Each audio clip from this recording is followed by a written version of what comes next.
Hôm nay là ngày bình yên nhất của tụi mình ở Kyoto. Từ ánh vàng của ngôi đền Kinkakuji đến sắc xanh của rừng trúc Arashiyama, băng qua cây cầu nơi mặt trăng đi qua Togetsukyo và chạm vào thiên nhiên hoang dã tại công viên khỉ Iwatayama. Kyoto, ngày thứ 5 bắt đầu. 新しい旅の準備はできていますか? Ngày thứ 5 ở Kyoto bắt đầu theo cách rất Nhật Bản, một buổi sáng vội vàng trong cửa hàng tiện lợi. Và hôm nay là một ngày dành trọn cho thiên nhiên và những khung cảnh mang tính biểu tượng của Kyoto. Tụi mình chọn đi bus, tốn gần 1 tiếng, nhưng được ngắm Kyoto buổi sáng theo cách rất đời thường và giá thì hợp lý, chỉ 230 yên một người. 8 giờ 47, chưa tới giờ mở cửa, nhưng trước cổng Kinkakuji đã là một hàng dài người chờ đợi. 500 yên cho một tấm vé để bước vào nơi được xem là bức tranh vàng của Kyoto. Và rồi khoảnh khắc ấy cũng đến. Giữa đám đông, Kinkakuji vẫn lấp lánh theo một cách rất riêng, tĩnh lặng và gần như không thuộc về thế giới xung quanh. Nơi này từng là biệt thự nghỉ dưỡng của một vị shogun, cho đến khi ông qua đời, nó mới trở thành một ngôi chùa. Và vẻ đẹp mà chúng ta đang nhìn thấy, thật ra đã từng biến mất hoàn toàn trong một trận hỏa hoạn năm 1950 và được tái sinh vào năm 1955. Ngôi chùa nằm cạnh hồ Kyokochi, còn gọi là hồ Gương, được tạo ra chỉ để phản chiếu Kinkakuji hoàn hảo qua 4 mùa. Một góc nhìn mà người Nhật cách đây hơn 600 năm đã chuẩn bị sẵn cho chúng ta. Điều thú vị là Kinkakuji chỉ được dát vàng ở 2 tầng trên, tầng dưới vẫn giữ nguyên màu gỗ, ngụ ý rằng ngôi chùa này được thiết kế để đi từ thế giới con người đến thế giới giác ngộ. Trên đỉnh mái là hình ảnh chim phượng hoàng, biểu tượng của tái sinh, hòa bình và quyền lực, như chính câu chuyện của ngôi chùa này. Càng đi sâu vào khu vườn rêu, không gian càng tĩnh lặng.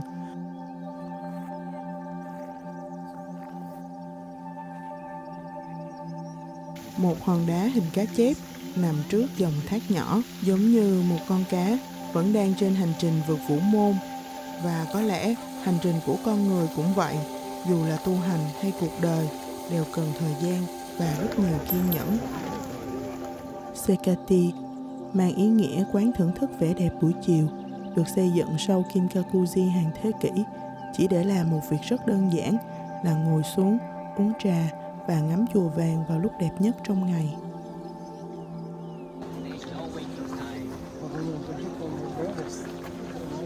Hành trình ngắm bức tranh vàng của Kyoto khép lại trong làn khói hương và những lời cầu nguyện rất khẽ.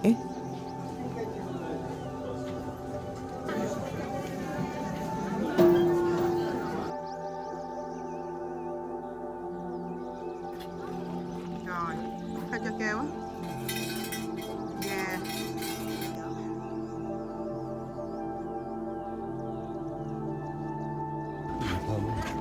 Và trước khi rời đi, tụi mình hạ nhiệt bằng cây kem trà xanh dưới tán lá phong, một cái kết rất mùa hè Kyoto. Rời khỏi Kinkakuji, tụi mình lên tàu đi về phía tây Kyoto đến Arashiyama. Qua ô cửa tàu, những mái nhà thấp, những con đường nhỏ và màu xanh của ngoại ô Kyoto lướt qua rất chậm, khiến cho mọi thứ bỗng trở nên nhẹ nhàng và hoài cổ. Có cảm giác như Kyoto không chỉ là một thành phố mà là một dòng thời gian. Từ ga Saga Arashiyama, tụi mình đi bộ khoảng 1 cây số để đến rừng trúc. Nếu không kể đến cái nóng mùa hè thì đoạn đường này giống như một buổi tản bộ giữa lịch sử. Ngày xưa, Arashiyama từng là khu nghỉ dưỡng của giới quý tộc, nơi người dân bình thường thậm chí còn không được phép bước vào. Còn tụi mình hôm nay vừa đi vừa ngắm những bức tượng nhỏ dễ thương hai bên đường, dừng lại một chút ở đây, nhìn thêm một chút ở kia, và chẳng mấy chốc thì rừng trúc đã hiện ra trước mắt. Cảm giác đầu tiên khi bước vào rừng trúc là cái nóng mùa hè bỗng dịu lại, không chỉ vì bóng cây mà vì cả một không gian xanh mát mở ra trước mắt. Những thân tre cao vút này mỗi ngày có thể lớn thêm vài chục cm, như thể cả khu rừng đang lặng lẽ sống và thở. Ngày xưa, con đường này là nơi các nhà sư thiền hành, vừa bước đi, vừa rời xa những ồn ào của thế giới. Có thể hôm nay tụi mình không có được bức ảnh, không một bóng người như trên mạng, nhưng được thật sự bước đi giữa một khung cảnh nổi tiếng như thế này cũng là một cảm giác thú vị. Ẩn mình giữa rừng trúc là Nonomiya, một ngôi đền nhỏ mang theo hơn 1.000 năm lịch sử. Ngày xưa, nơi này từng là chốn thanh tịnh dành cho các công chúa hoàng gia. Họ sẽ sống ở đây 1 năm trong sự tĩnh lặng và thanh sạch trước khi lên đường phục vụ tại đại đền Ise.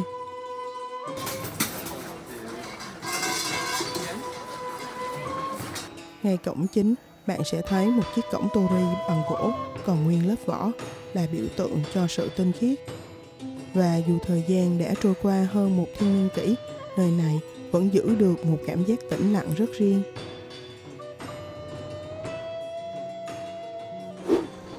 Rời khỏi rừng trúc, tụi mình bắt đầu đi dạo quanh Arashiyama, những con phố nhỏ mang một sức hút kỳ lạ. Chỉ cần đi vài bước là lại bắt gặp một quán ăn, một tiệm bánh khiến người ta muốn dừng lại.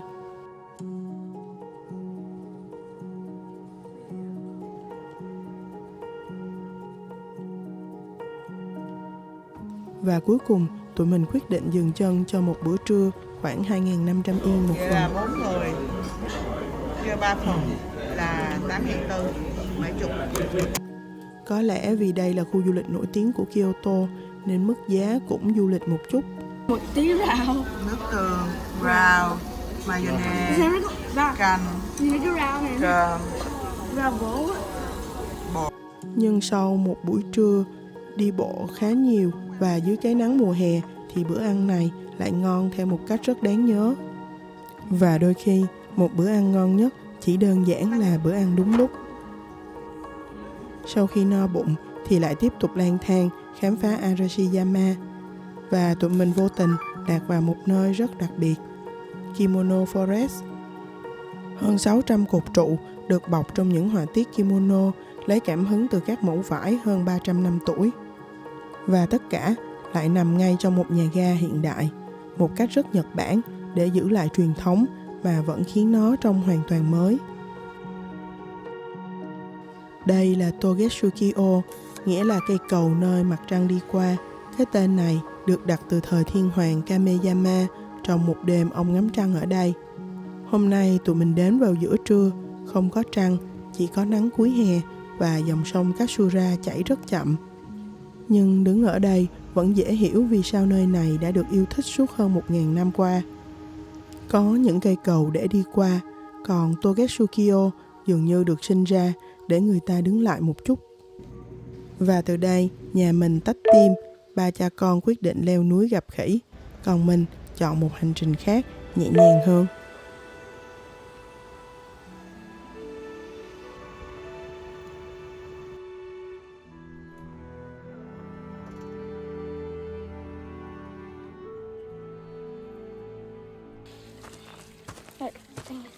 Sau khoảng 20 phút leo lên những con dốc, cuối cùng 3 cha con cũng lên tới Iwatayama Monkey Park.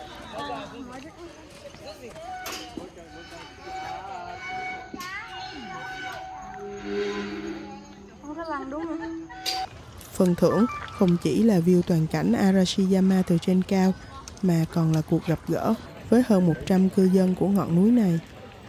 Đây là loài khỉ Nhật Bản, hay còn gọi là khỉ Merca. Ở đây, những chú khỉ được nuôi thả hoàn toàn tự do trong môi trường tự nhiên.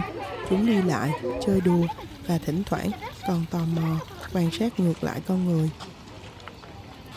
Nhìn cách cả đàn khỉ sinh hoạt cùng nhau như một xã hội thu nhỏ, dù thỉnh thoảng có tranh chấp nhưng cũng khá bình yên. Có khỉ con chạy nhảy khắp nơi, có những chú khỉ lớn thì ung dung ngồi như đang ngắm cảnh.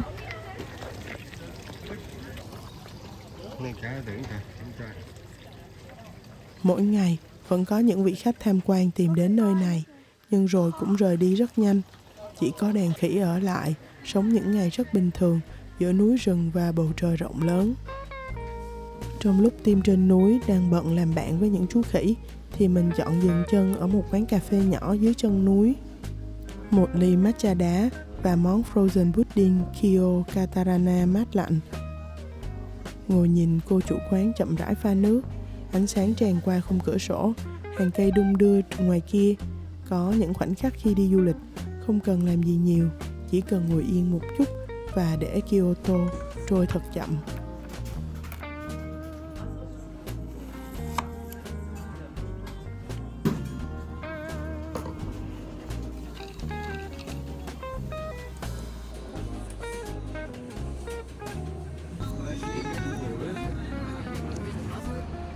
Còn bạn sẽ chọn leo núi hay ngồi uống cà phê? Tụi mình kết thúc một ngày toàn màu xanh bằng một bữa tonkatsu khổng lồ. Một bữa ăn rất ngon và cũng là khởi đầu cho một sự cố nhỏ của ngày hôm sau. Cảm ơn bạn đã đi cùng tụi mình trong ngày thứ 5 ở Kyoto. Đừng quên gặp lại tụi mình ở ngày thứ 6 nhé.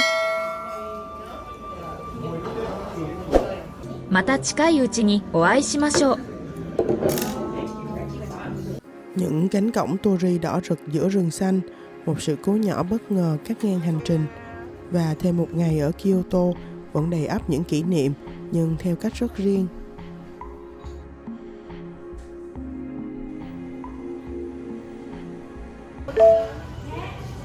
Hôm nay, mình muốn dành một chút thời gian cho món bánh mình thích nhất, Kyobam. Đây là một phiên bản Kyoto của Baumkuchen, một loại bánh có nguồn gốc từ Đức, kết hợp với vị trà xanh Uchi đậm và thơm. Nhưng điều mình thích nhất không chỉ là hương vị. Từng lớp bánh được nướng chồng lên nhau, giống như cách người Nhật tin rằng hạnh phúc được tích lũy theo thời gian. Và chuyến đi của tụi mình cũng vậy, là những lớp ký ức nhỏ xếp lên nhau từng ngày. Có lẽ đó chính là phiên bản hạnh phúc rất riêng của hành trình này.